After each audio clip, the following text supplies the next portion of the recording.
ആ വ്യക്തിക്ക് വേണ്ടിയാണ് ആദ്യത്തെ കാർഡ്. രണ്ടുപേരുടെ current feelings, third party situation. ഇത് നിങ്ങൾക്ക് വേണ്ടിയുള്ള കാർഡ്. ഇത് തേർഡ് പാർട്ടിക്ക് വേണ്ടിയിട്ട്. അപ്പോൾ ഉണ്ടെങ്കിൽ അത് അറിയണമല്ലോ. ഇവിടെ ഈ 3 കാർഡ് എടുത്തു. അപ്പോൾ നിങ്ങൾ നന്നായിട്ടൊന്ന് പ്രാർത്ഥിക്കുക. നിങ്ങളുടെയും അവരുടെയും ഈ സമയത്തെ കറൻറ്റ് ഫീലിങ്സാണ്. അപ്പോൾ അത് നമ്മൾ നോക്കാൻ പോവുകയാണ്. അവർക്ക് വേണ്ടി ഏത് കാർഡാണ് വന്നിരിക്കുന്നത് നോക്കാം. 5 സോഡ്സാണ് വന്നിരിക്കുന്നത്. ഇപ്പോൾ നിങ്ങളോട് കുറച്ച് ദേഷ്യമുള്ളത് പോലെയാണ് തോന്നുന്നത്. രണ്ടുപേരും തമ്മിൽ ആർഗ്യൂ ഉണ്ടായിട്ടുണ്ട്. അങ്ങോട്ടും ഇങ്ങോട്ടും 1-2 പറഞ്ഞിട്ടുണ്ട്. അതൊരു തേർഡ് പാർട്ടി ചൊല്ലിയിട്ടുള്ള വഴക്കാണ്. അവർക്ക് അങ്ങനെയൊന്നും ഇല്ല. അഥവാ ഉണ്ടായിരുന്നെങ്കിൽ തന്നെ ഇപ്പം ഇല്ല എന്നാണ് പറയുന്നത്. ഈ കറൻറ്റ് ഫീലിങ്സിൽ വന്നിരിക്കുന്നത് നിങ്ങളോട് തന്നെയാണ് താല്പര്യം. പക്ഷേ ആ താല്പര്യം ഇപ്പോൾ കുറച്ച് ദേഷ്യത്തിൻ്റെ ഭാവത്തിലാണ് നിൽക്കുന്നത്. നിങ്ങളോട് വഴക്കുണ്ടായതുപോലെയാണ് കാണുന്നത്. അതൊക്കെ ഉണ്ടായിട്ടുണ്ടോ? രണ്ടുപേരും തമ്മിൽ അങ്ങോട്ടും ഇങ്ങോട്ടും നിങ്ങളുടെ ഭാഗത്തു നിന്ന് എന്തെങ്കിലും തെറ്റുണ്ടായോ? അല്ലെങ്കിൽ അവരുടെ ഭാഗത്ത് തന്നെയാണോ തെറ്റ്? എന്തായാലും വഴക്കിൻ്റെ എനർജിയാണ് വന്നിരിക്കുന്നത്. ഇനി നിങ്ങളുടെ എനർജി എന്താണെന്ന് നോക്കാം. അവർക്ക് ദേഷ്യമാണ്. ഇത് ചാരിയറ്റാണ്.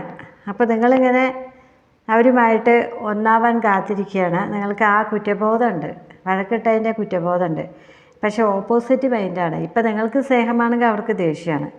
രണ്ടുപേരും ചിന്തിക്കുന്ന കാര്യങ്ങളും ഒന്നല്ല. അവർ ചിന്തിക്കുന്നതല്ല നിങ്ങൾ ചിന്തിക്കുന്നത്. രണ്ടുപേരും വിപരീതമായിട്ടാണ് ചിന്തിക്കുന്നത്. തേർഡ് പാർട്ടിക്ക് വേണ്ടി ഡെത്ത് കാർഡാണ് വന്നിരിക്കുന്നത്. അഥവാ ഒരു തേർഡ് പാർട്ടി സിറ്റുവേഷൻ ഉണ്ടായിരുന്നെങ്കിൽ അത് ഡെത്തായി, അത് അവസാനിച്ചു. അതിനുശേഷം നിങ്ങൾ അതിനെ ചൊല്ലി എന്തെങ്കിലും ചോദിച്ചുവോ? അത് കാരണമാണ് അവർക്ക് ഇത്ര വിഷമമായിരിക്കുന്നത്, നിങ്ങളോട് ദേഷ്യം തോന്നിയിരിക്കുന്നത്.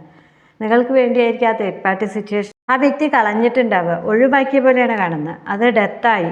ഇനിയും അവരുടെ പേര് പറഞ്ഞ് നിങ്ങൾ ഇറിറ്റേറ്റ് ചെയ്യാതിരിക്കുക. അതുകൊണ്ടാണ് അവർക്ക് ദേഷ്യം. തേർഡ് പാർട്ടി ഉണ്ടെന്നുള്ള നിങ്ങളുടെ സംശയം. പക്ഷേ നിങ്ങൾക്കിപ്പോൾ മനസ്സിലായി, നിങ്ങൾക്ക് കുറ്റബോധം തോന്നി, അവരുടെ പുറകെ പോവാൻ നിങ്ങൾ ശ്രമിക്കുന്നുണ്ട്. പക്ഷേ അവർ ഓപ്പോസിറ്റ് സൈഡിലേക്കാണ് ഇപ്പോൾ പോയിക്കൊണ്ടിരിക്കുന്നത്. അപ്പോൾ ഒന്ന് വെയിറ്റ് ചെയ്യാനാണ് അവിടെ പറയുന്നത് കേട്ടോ. അപ്പോൾ നിങ്ങളുടെ പ്രണയത്തിലെ പ്രശ്നം തീരാൻ ഞാനിവിടെ ഒരു സ്വിച്ച് വേർഡ് നമ്പർ തരാം.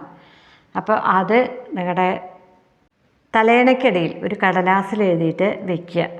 അത് പച്ച മഷി കൊണ്ട് എഴുതിയ ഉത്തമമാണ്. ഒരു കടലാസിൽ 3, 9, 6 ഇനി ഒരു പ്ലസ് ചിഹ്നം ഇടുക. പ്ലസ് ചിഹ്നം ഇട്ട ശേഷം 1, 8 ഇതും കൂടി ഇടുക കേട്ടോ. ഇപ്പോൾ ആ നമ്പർ മനസ്സിലായി. ശക്തമായിട്ട് ആഗ്രഹിക്കണം ആ വ്യക്തിയെ നിങ്ങൾ തമ്മിലുള്ള പിണക്കോ പ്രശ്നങ്ങളോ മാറണമെന്ന് ശക്തമായി നിങ്ങൾ ആഗ്രഹിച്ചിട്ട് വേണം. അവരുടെ പേരും വേണമെങ്കിൽ ഇതിൻ്റെ കൂട്ടത്തിൽ എഴുതി വയ്ക്കാം. നിങ്ങളുടെ പേരും അവരുടെ പേരും കൂടി എഴുതി വയ്ക്കാം. അത് പ്രശ്നമാകുന്നവർക്ക് അത് എഴുതണ്ട, മനസ്സിൽ വിചാരിച്ചാൽ മതി കേട്ടോ. ഇതുകൂടി ചെയ്താൽ നിങ്ങളുടെ പ്രശ്നങ്ങളെല്ലാം തീരും.